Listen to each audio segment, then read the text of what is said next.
यदि आप इसी जन्म में भगवान को प्रसन्न करना चाहते हैं तो उसका पहला साधन है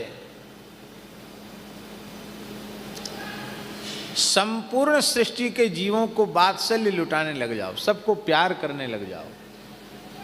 किसी से द्वेष मत करो, किसी से घृणा मत करो, किसी की निंदा मत करो, किसी का तिरस्कार मत करो। सभी प्राणियों पर दया करुणा करने का व्रत ले लो। ये पहला नियम है भगवान को प्रसन्न करने का। अखिल जीव वत्सलता। दूसरा साधन है निर्मत्सरता। किसी भी व्यक्ति के उत्कर्ष को देखकर, उन्नति को देखकर ईर्ष्या मत करो।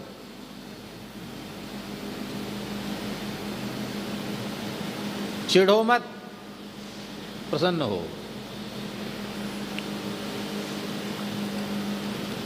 निर्मत्सरता से मुक्त होने का साधन भी कल हमने संक्षिप्त चर्चा की थी।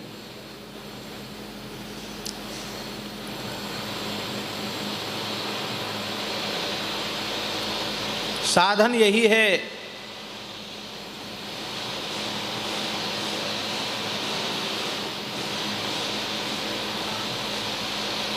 सबसे पहला, ये आवाज काहे की हो रही? अच्छा,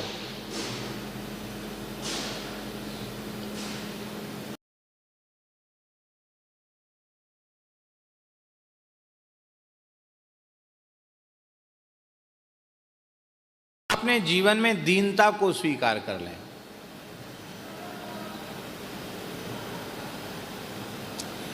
जहां दीनता होगी वहां मात्सर्य दोष नहीं रहेगा।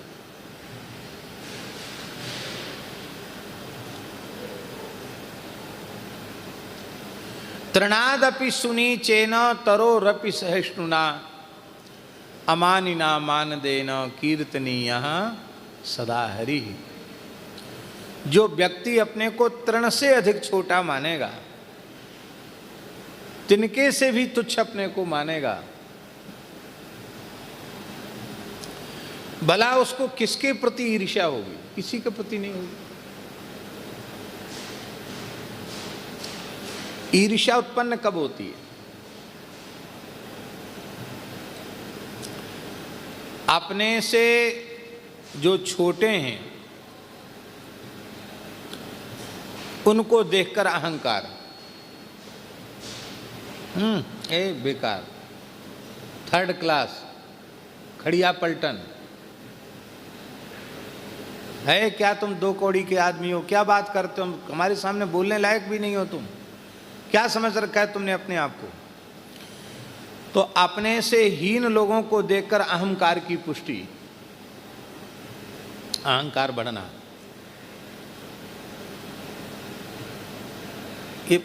ये परंपरा ही है हुकूमत करने की, छोटों पर रुआब जमाना।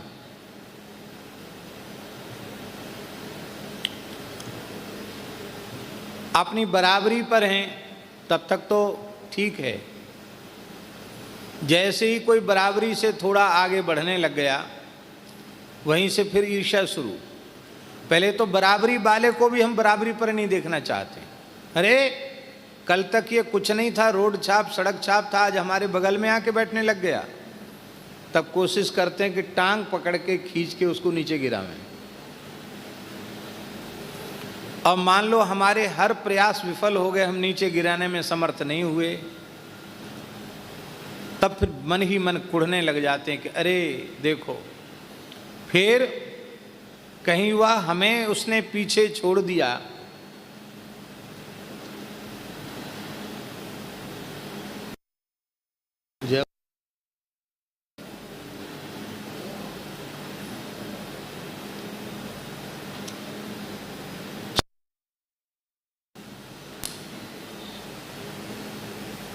स्वयं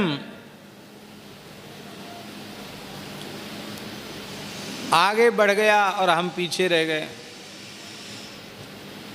तब ईर्ष्या और अधिक बढ़ने लग जाती है।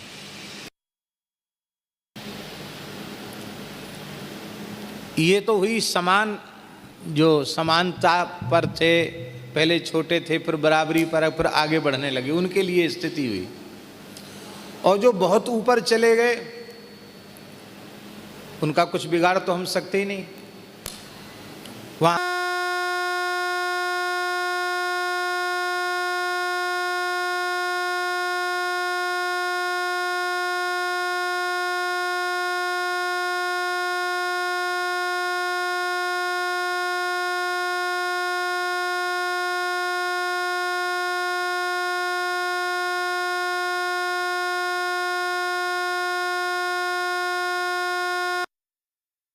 नहीं पड़ते।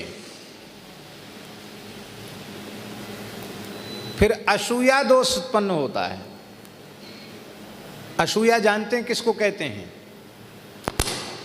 गुणेषु दोषाविष्करण मसूया, गुणों में दोषों का आविष्कार, इसका नाम है असूया।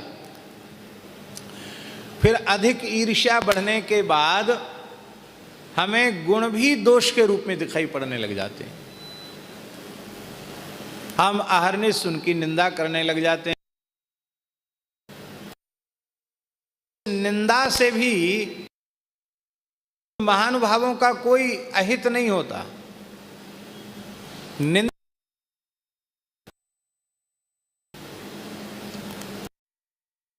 व्यक्ति के मन में भगवान सूर्य के प्रति ईर्ष्या उत्पन्न हो जाए, अरे ये तो बड़े चमक रहे हैं,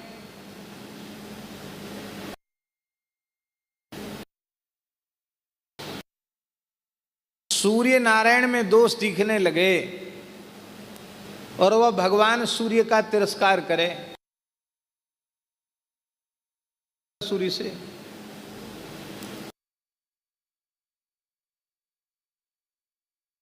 तो क्या होएगा?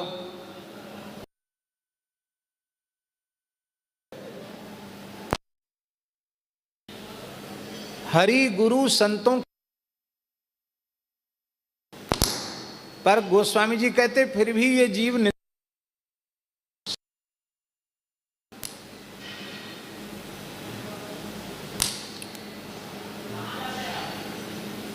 और ये मात्सर्य दोष ही इसके पतन का कारण बन जाता है। तो कि भगवान को प्रसन्न करना चाहते तो किसी भी प्राणी के प्रति क्रूरता मत करो, कठोरता मत करो, सब प्राणी प्रेमयुक्त व्यवहार करो सभी प्राणियों से। दूसरा, हमेशा विनम्रता में जियो, दीनता में जियो। ये मात्सर्य तुम्हें छू नहीं सकेगा। मान लो ऐसा दैन्य तुम्हारे जीवन में ना आ पाता हो,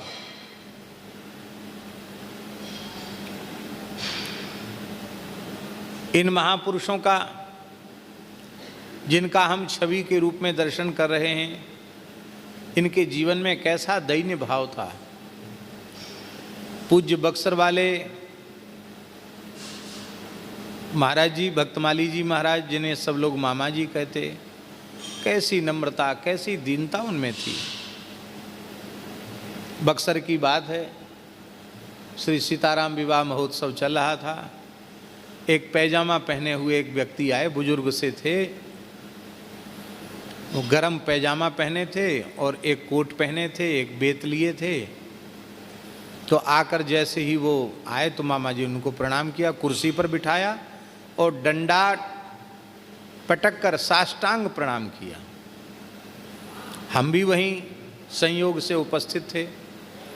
हमारे मन में आया कि मामा जी विरक्त संत हैं, अरे कोई गृहस्थी आदमी है, वो पजामा पहरे भयो, कुर्ता पजामा पहने हुए बुजुर्ग हैं, महाराज जी इसको इतना आदर दे रहे हैं, लंबी दंडवत, वो भी खाली बाणी से दंडवत नहीं, डंडा पटक के दंडवत। और वे भी महानुभाव पीठ पर हाथ फेर रहे थे। तो हमें बहुत अच्छा नहीं लगा। मामा जी उठे और उन्होंने कहा, भैया, नाम लेकर बोलते थे, भैया ये मेरे राम के गार्जियन हैं, इनके चरणों में रहकर हमें कुछ पढ़ने का अवसर मिला है। अब वो गुरुजी कहें तो हमें तो दंडवत करनी पड़ेगी कि नहीं? हमने भी प्रणाम किया, भाई मामा जी के गुरुजी हैं तो प्रणाम।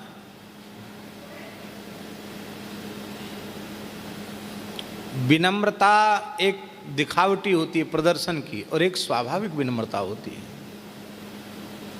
पूज्य बक्सर वाले महाराज जी में स्वाभाविक विनम्रता थी।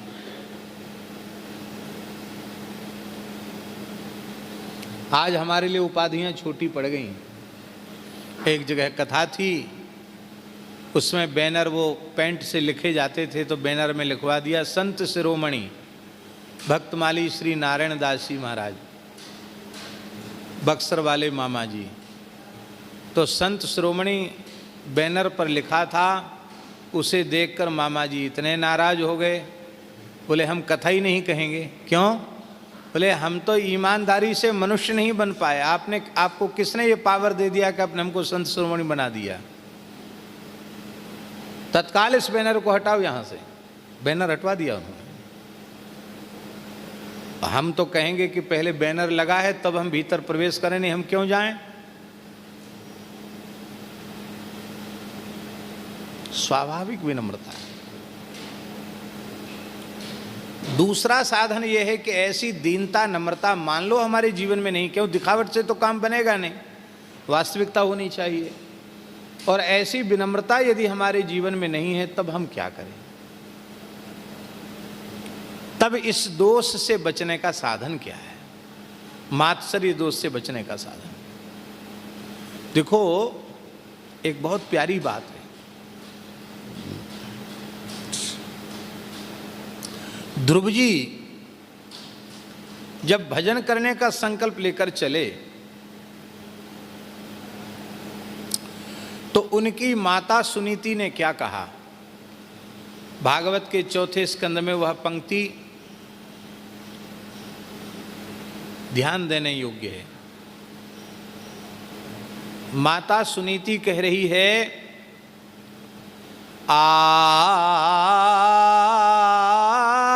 आतिष्ठ तत्तात विमत्सरस्त्वं उक्तं समात्रापि यदव्यलीकम् आराधयाधोक्षज पादपद्मम् यदीच्छसे ध्यासनमुत्तमो यथा। बेटा ध्रुव, यदि तू उत्तम पद चाहता है तो तू भजन में लग जा। भजन की शर्त क्या है? आतिष्ठ तत्तात विमत्सरस्त्वम। हे तात, तुम मात्सर्य दोष से रहित होकर भजन में लगो। इसका मतलब है यदि आपके मन में मात्सर्य है तो आप चाहे जितनी माला फेरो, आपका भजन सफल नहीं होगा। भजन की पहली शर्त है मात्सर्य दोष को अपने भीतर से निकाल दो। सुनीति माता के कहने का भाव यह था कि यदि तुम्हारे मन में तुम्हारी सौतेली मां के प्रति द्वेष भावना है, तुम्हें तुम्हारे पिता के प्रति मात्सर्य की भावना है, तुम्हारे मन में तुम्हारे छोटे भाई के प्रति, उत्तम के प्रति, वो बैठ गया मैं क्यों नहीं बैठा, ये मात्सर्य की भावना यदि तुम्हारे मन में है तो बेटा तुम्हारा भजन सफल नहीं होगा। भजन करने वाला पहले यह संकल्प कर ले कि इस पूरे ब्रह्मांड में, पूरी धरती पर हमारा कोई शत्रु नहीं है, हमारे लिए सब पूज्य हैं, सब अच्छे हैं, सब भले हैं। ये भाव मन में स्वीकार कर। किसी भी प्राणी के प्रति मात्सर्य न हो। द्वेष पीछे होता है, मात्सर्य पहले होता है। मात्सर्य होता है तभी द्वेष होता है, द्वेष होता है तभी मात्सर्य आता है।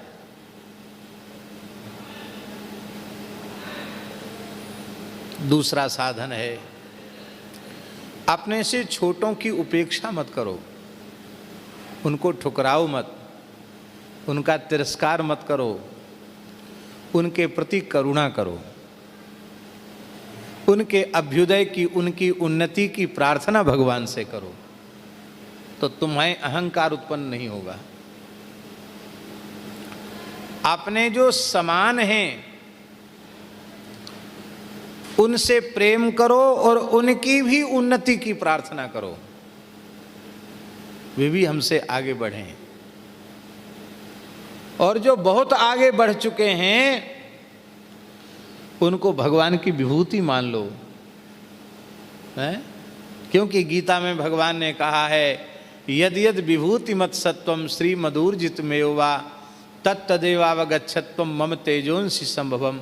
संसार में जहाँ कहीं कोई विशिष्टता दिखाई पड़े उसे तुम मनुष्य की मत समझो, उसे मेरी विशेषता समझो, उस रूप में मैं ही लीला कर रहा हूँ। तो जब उस बड़े से बड़े व्यक्तित्व को हम भगवान की विभूति मानेंगे तो हमारे मन में उसके प्रति कभी मात्सर्य पैदा नहीं होगा। ये मात्सर्य दोष से बचने का उपाय है। छोटों पर कृपा, उनकी उन्नति की प्रार्थना, बड़ों से, अपने समान वालों से प्रेम, वे भी हमसे आगे बढ़ें ऐसी प्रार्थना, और जो बहुत बड़े हैं उनको भगवत भाव से मानना, उनमें उनसे द्वेष नहीं करना, उनके गुण ही देखना, उनके दोष नहीं देखना। ये इस प्रकार का स्वभाव यदि कोई साधक बना लेगा, ये दूसरा सद्गुण जो राम जी को रिझाने वाला है, निर्मत सरता, ये आ जाएगा। तीसरा है चरण कमल अनुरागी।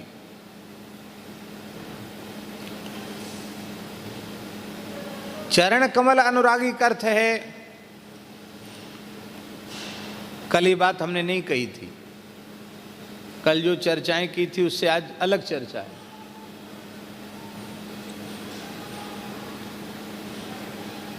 जो जीव मात्र के प्रति वात्सल्य भाव रखेगा, जिसमें निर्मत्सरता होगी, वही चरण कमल अनुरागी, वही चरण कमल अनुरागी बन पाएगा। जिसमें अखिल जीव वत्सलता नहीं है, जिसमें निर्मत्सरता नहीं है, वह कभी चरण कमलानुरागी नहीं होगा, वो तो विषयानुरागी ही बना रहेगा।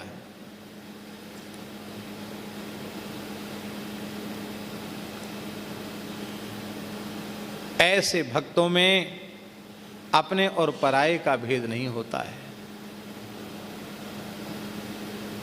वो सर्वत्र समान भाव, समान दृष्टि रखते हैं। अतिशय निज पर त्यागी, उनमें अपने पराये का भेद। देखो, भगवान में भी ये भेद नहीं है। जब भगवान में ही ये भेद नहीं है तो उनके भक्तों में भेद कहां से आए?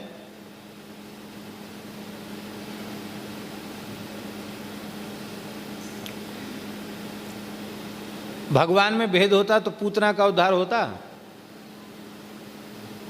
पूतना का उद्धार तो नहीं होता। पूतना को उद्धार रहेगा? भेद कहाँ है भगवान में? भगवान का अपना बेटा बहुमासुर, जो 12 भगवान के द्वारा भूमि से उत्पन्न हुआ था, उसको तो कृष्णावतार में भगवान ने मार डाला। संसार में ऐसा देखा जाता है। आपका बेटा चाहे जितना दुष्ट हो, आप उसको मारने की तो नहीं सोचेंगे, मारेंगे तो बिल्कुल नहीं। मान लो पुत्र को फांसी का आर्डर हो जाए और आपके कहने से छूट जाए तो आप क्या करोगे? ये कहोगे कि फांसी दे दो? ये कहोगे कि भैया छोड़ दो, हमारा लाला है, छोड़ दो, कोई बात नहीं, गलती है गई, यही कहोगे। मारने की बात नहीं कह सकते। पर भगवान ने स्वयं भौमासुर का वध किया। और हिरण्यकशिपु प्रबल शत्रु है, उसके पुत्र प्रहलाद को नरसिंहावतार में भगवान ने गोद में बिठाया। अपनी जीभ से भगवान उसको चाटने लग गए। अपने नेत्रों के जल से प्रहलाद जी का अभिषेक कर दिया। भगवान में अपने पराये का भेद नहीं। इसलिए भगवान के भक्तों में भी अपने पराये का भेद नहीं होता है।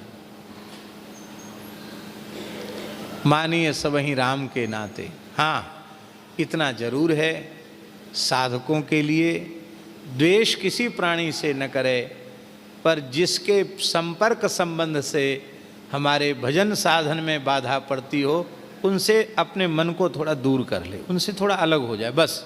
द्वेष न करे, पर निंदा पर चर्चा न करे, पर जिन लोगों के संपर्क संबंध से हम हरि गुरु संतों से विमुख बनते हों, हमारे भजन साधन में विक्षेप होता हो, ऐसे लोगों को दूर से ही राम राम कर लें। शत्रुता किससे? निज प्रभु मैं देखहि जगत कहिसन करहि विरोध।